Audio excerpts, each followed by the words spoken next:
Vamos a tener una conversación muy interesante con el fiscal supremo Tomás Aladino Gálvez, a quien le damos la bienvenida. Doctor Gálvez, ¿cómo está? Yo quiero hacer una brevísima introducción que me parece importante para explicar, Perla, el contexto de esta situación. El doctor Tomás Aladino Gálvez es una persona que, tras bastidores, y ya no violo la reserva de la fuente en este caso porque usted algo ya ha adelantado, tras bastidores estuvo moviendo insistentemente el tema de las corruptelas en el Consejo Nacional de la Magistratura y en la OMPE. Su esposa es Susana Guerrero, la exgerenta jurídica que hizo las denuncias iniciales, y algunos periodistas, entre ellos yo, hemos podido conversar largamente en off the record con el fiscal para precisamente informarnos de qué ocurrían con estas corruptelas antes de la aparición de los audios. Entonces ya el doctor Aladino Gálvez tenía muy identificados a cuáles eran los consejeros, precisamente estos tres que han tenido problemas, que estaban corrompidos o aparentemente corrompidos, y la influencia de José Luna y el señor Cabaza, que es un protagonista de los audios, no solamente en la OMPE, sino en el propio Consejo Nacional de la Magistratura. Ahora, evidentemente, lo que ocurre después es que el fiscal Chávarri acaba de juramentar cuando justo aparece su audio con Inostroza Parechi. Hay quienes dicen que no debió juramentar. El hecho es que el fiscal Tomás Aladino Gálvez es uno de los 5 supremos donde se decidió esta juramentación. Ese es el contexto ajustado, creo que no faltó la verdad. Perfecto. Doctor. Y entonces, lo primero es, bajo su punto de vista, ¿por qué juramentó el doctor Chávarri? ¿O debió juramentar? ¿Es correcta esa juramentación? El ministro de Justicia no se ha mostrado muy entusiasta. ¿Cómo está? Buenas noches. Bueno, en primer lugar, buenas noches. En realidad, es una preocupación ciertamente lo que se está diciendo, tanto en la prensa, pero sobre todo en los sectores políticos. ¿Por qué?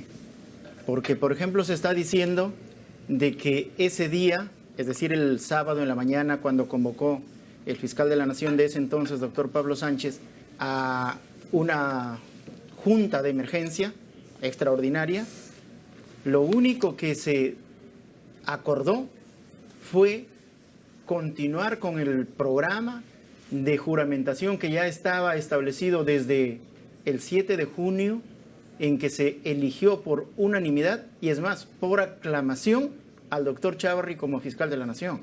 Entonces se está diciendo, se está distorsionando, que ese día 3 fiscales votaron por Chávarri y 2 no, cosa que ya se ha dicho, incluso el Ministerio Público ha publicado una nota en que establece y señala cuál es la verdad de las cosas. ¿Por qué? Porque ese día, nosotros el mismo jueves, un día antes de la juramentación, ya nos habíamos reunido cuando el doctor Pablo Sánchez citó para evaluar el contenido del audio que ya se había transcrito por todos los fiscales, para evaluar el contenido del audio de la conversación del doctor Chávarri con Inostroza. Y como ustedes saben, aunque también se ha distorsionado en parte, por eso quiero reiterarlo, el contenido del audio, ¿en qué consiste? En que el doctor Chávarri conversa con el doctor Inostroza y se buscan poner de acuerdo porque se estaba buscando el retiro del director académico de la academia, que era el doctor Pacheco. En buena cuenta, Chávarri era el número 1 de la academia, claro, y el director el número 2, ¿verdad? Claro. Ajá. El presidente es el doctor Chávarri hasta ahora. Ajá. Y Inostroza era el vicepresidente hasta que lo retiraron. Entonces, estaban conversando de eso. ¿Cómo se hace para sacar al director académico? Y buscaban con quién reemplazar. Esa es una conversación que en algún momento también yo conversé con el doctor Chávarri, porque se presentó un incidente entre el doctor Pacheco y el doctor Salas, que es un representante del Poder Judicial, un vocal supremo, representante del Poder Judicial, que obviamente eso no se puede, pues no es cierto, el Consejo no puede hacer nada. Pero sí se podía retirar al señor Pacheco. Entonces, esa es la conversación. En otra parte de la conversación, el juez Inostroza le pide al fiscal Chávarri que le dé una especie de constancia, certificado o algo así, de que él ya no tiene procesos específicamente por lavado de activos. ¿Esto es un procedimiento regular? Es decir, cualquier persona puede levantar el teléfono y llamar al fiscal y decir, quiero que usted me entregue tal o cual. Los mortales, si Mire. queremos tener un registro de nuestros antecedentes, pues lo solicitamos formalmente, pagamos Claro. nuestra tasa en el banco, hacemos No, la eso no cola, requiere claro. tasa, eso no requiere tasa. ¿Por qué? Bueno, pero lo que me Ya, refiero sí, es que sí, no sí. hablamos pues con un Le voy a fiscal. contestar. El sistema ya está informatizado todo, entonces cuando uno tiene denuncias, va a la Mese Partes y Mese Partes le da la constancia de cuántas denuncias tiene. Y puede preguntar cualquier persona por las denuncias de cualquier otra. Así es. ¿Ya? Y en este caso, obviamente el doctor Inostroza estaba yendo de viaje y le encargaba que le gestione, ¿no es cierto?, esa constancia. Que no es, pues, no es nada ilícito, ¿no es cierto? Pero tampoco es elegante que le pida al propio fiscal de la Nación que le gestione, ¿no es cierto? Pero digamos que el tema con Inostroza Parachi va más allá, porque usted, entiendo yo, le ha adelantado a la fiscal Rocío Sánchez que hay conversaciones suyas de Tomás Aladino Gálvez con Inostroza Parachi en el periodo de la interceptación. Por supuesto, nos gustaría que nos comente cuál es el contenido, ¿no?, de esas conversaciones, pero mi pregunta también va más allá. ¿Por qué Inostroza Parachi tenía tanto peso, tanta influencia? Era un supremo de 15, efectivamente colocado en una sala importante. Yo creo que eso ha sido un argumento definitivo para la renuncia de Duberly Rodríguez. Ahí yo creo que había un error indudable, porque se conocían los antecedentes del doctor Inostroza Parachi. ¿Pero por qué? ¿Por qué?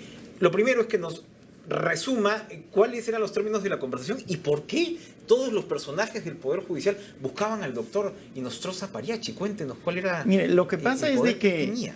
que todos los, o muchos fiscales supremos, jueces supremos se reúnen sin ningún problema. Yo me he reunido con muchos y me he comunicado con muchos también. Lo que pasa es de que con el doctor Inostroza éramos miembros del consejo directivo de la Academia de la Magistratura. Entonces, por esas circunstancias nos hemos comunicado más y sobre todo porque tuvimos una participación más o menos confrontacional en el caso de la sentencia esta que sacó La famosa casación de lavado de activos. casación de lavado de activos, porque yo estaba totalmente en contra de la postura del doctor Inostroza y eso lo sostuve en el Pleno y felizmente que los jueces supremos asumieron la postura nuestra y está contenida. O sea, lo que me está diciendo es que usted como usted sustenta la posición del Ministerio Público, claro, ante esa casación. Ante esa casación, claro, en el Pleno que se reunió, el Pleno de los jueces supremos, que para tomar una decisión definitiva, si asumen la postura de Inostroza o la postura que estaba presentando el Ministerio Público, y en ese caso que lo explicaba yo, ese fue el debate. Entonces, luego de eso, tampoco quedó muy claro todavía. Entonces, yo empecé a coordinar porque había que... Además, yo he escrito bastante sobre lavado de activos, tengo un libro que está en 5 ediciones, más o menos. Entonces, yo he buscado definir el contexto y sobre todo sacar una posición más o menos definitiva sobre ese punto. Y para eso convoqué justamente a los dos jueces, al doctor Inostroza y al doctor Aldo Figueroa, así como 2 o 3 abogados también que más o menos de los representativos, y desde el Ministerio Público también nosotros 3 fiscales, para sacar una colección de artículos con nuestras posturas, de tal forma que se debata tanto en la Academia de la Magistratura como en la Escuela del Ministerio Público. Y eso es lo que hemos hecho. Entonces, en ese intervalo también nos hemos comunicado en múltiples oportunidades. Había una coordinación para la publicación. Así es. Pero, ¿Ese es el contenido de las comunicaciones con Inostroza? ¿Una coordinación? No, esa es otra. ¿Cuál es el contenido de la comunicación con el juez Inostroza? Como digo, tengo varias conversaciones porque nos hemos reunido, etcétera, incluso en reuniones sociales con otras personas también. Pero el contenido... Esa es una, entiendo yo, claro, ¿no? El tema de las conversaciones sobre la publicación. Lo que yo quería decir, según la pregunta de la señorita, es que más o menos en el año 2017, en San Martín, detuvieron a un rondero. Y yo he sido director, soy a la fecha, desde el 2012, soy director del Centro de Asuntos Interculturales, Comunidades y Rondas Campesinas del Ministerio Público. Entonces ahí hemos realizado eventos y reuniones de capacitación y coordinación a nivel nacional. ¿Eso a qué ha llevado? A que mi persona tenga contacto directo y cotidiano con casi todas las organizaciones ronderas. Cualquier cosa, cualquier coordinación me llama. Y este rondero fue detenido. Entonces este rondero fue detenido Y luego me comunicaron, pero bueno, no podía hacer nada desde acá de Lima, porque estaba en San Martín. O sea, lo que nos Ya, está diciendo... ya, luego, Sí. permítame un segundo. Entonces, cuando vino a Lima, vienen varias comisiones de ronderos para pedirme que los apoye, que haga algo, porque era totalmente inocente. Porque ¿por qué lo ponen preso? Porque le encontraron un revólver viejo, inoperativo, que incluso le faltaba piezas, y por eso lo condenaron a 6 años o 8, no me acuerdo, a 6 años de pena privativa de libertad. Y ese hecho no es delito, porque para que sea delito tiene que ser un arma operativa idónea para generar peligro. En este caso, inoperativa el arma no era delito. Entonces se había condenado por un hecho que no era delito. Y muy bien, varias veces vinieron a buscarme, y en una reunión que tuvimos, que estaba el doctor Aldo Figueroa, Inostroza y otras personas, inclusive otros jueces supremos, yo les comento esta situación. Les digo, no puede ser, han condenado a un inocente y sobre todo un campesino humilde que son de los excluidos, que la justicia ordinaria solo lo tiene. ¿Qué tenía que ver? Es que era vocal supremo, ¿no es cierto? Es vocal el supremo. Caso llega a la sala de todavía yo no sabía dónde estaba. Pero yo les comento porque obviamente ellos lo iban a tener, probablemente lo tenían o tal vez no. Entonces, él qué cosa me dice, pero trae el número de expediente para que se vea, para verlo. Y yo no tenía el número, pedí el número a los señores ronderos, me dieron el número, entonces yo lo llamo y le digo, acá tengo el número. Pero le digo, acá tengo el número de rondero, para que no se vaya a pensar que podía ser otro caso, ¿no es cierto? Acá tengo el número de rondero, tráemelo, me dice. Lo llevo y cuando llego no estaba. Entonces lo llamo, estoy en tu oficina. Me dice, déjalo ahí con mi secretaria. Dejé el número. Muy bien. Pasó un mes, 3 semanas, no puedo precisar, y nos comunicamos. Y él me dice, efectivamente, tengo el expediente acá. Con César Inostroza. Con César Inostroza. Pero me dice, pero no se puede hacer nada porque no han fundamentado la casación. O sea, lo que usted nos está diciendo termino es que digamos, las conversaciones que ha tenido con el señor Inostroza han sido conversaciones honestas, de coordinación de autoridad a autoridad, y que no ha existido ningún favorcito, hermanito, verdecito, ni nada de por medio.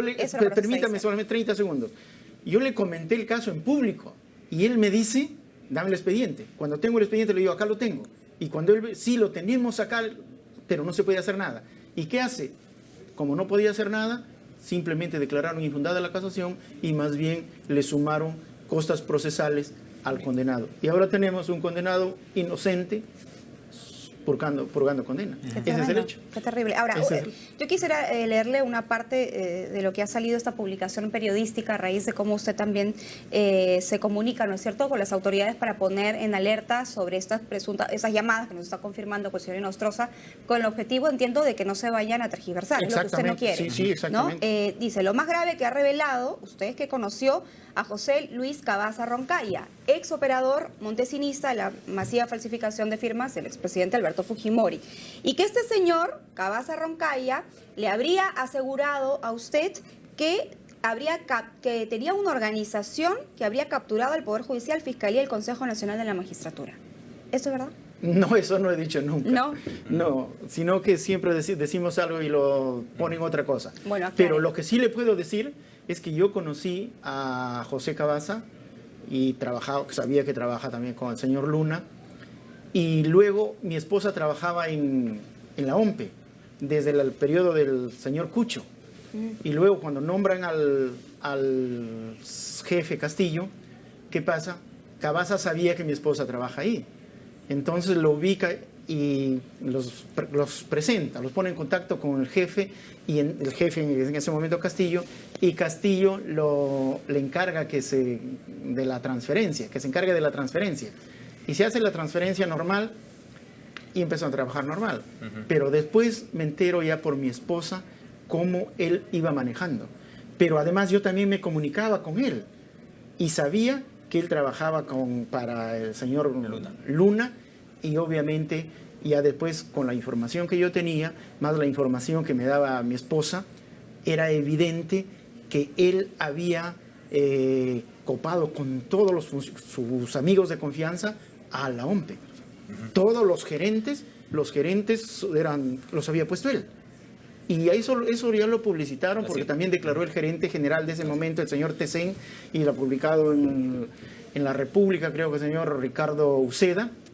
Entonces ahí está todo cómo funcionaba y eso es totalmente cierto. Pero no solo eso, sino que lo más grave es que también todas las jefaturas distritales él ha puesto a su gente. La OMP es un gran Claro. problema, evidentemente. Entonces, ¿cuál es el problema? Ahora Cavazza está en capacidad de influir decididamente o decisivamente sobre los resultados electorales. Se nos ha terminado el tiempo. Cavazza, el mismo al cual el juez Ríos, ahora encarcelado, le tenía tanta consideración que manda a su asesor para que le lleve un fallo de ENAPU, ¿no? Que Cavazza, y Ríos dice, no sabes quién es este, no sabes, ni te digo, ni te cuento. Se nos ha terminado el tiempo. Muchas gracias, fiscal Tomás Aladino Gálvez. Esperamos, bueno, que las aguas se vayan calmando por el lado Sí, pues, de la Fiscalía y del Ejecutivo. Porque quizás, si me muy permite, preocupante. solamente unos 30 segundos. Por favor. Porque en realidad el problema es con esto de la Fiscalía que se lo está desestabilizando. Porque, por ejemplo, se dice que no debía juramentar. ¿Por qué? ¿Puede dar ¿Por fe qué? de la probidad del doctor Chávarri? Yo no puedo dar fe de probidad de nadie, pero lo que sí le puedo decir que fue elegido por aclamación. Y entonces, ¿qué pasó para que no se lo quiera elegir? Dígame, ¿qué pasó para que una decisión del Ministerio Público de su máxima instancia se impida su cumplimiento? Y ahí ¿Qué está, pasó? la discusión con la que comenzábamos esta conversación. Gracias. Muchas gracias. Gracias por acompañarnos esta noche. Vamos a ir a una pausa y regresamos con lo último de Ama Lluvia. No se vayan.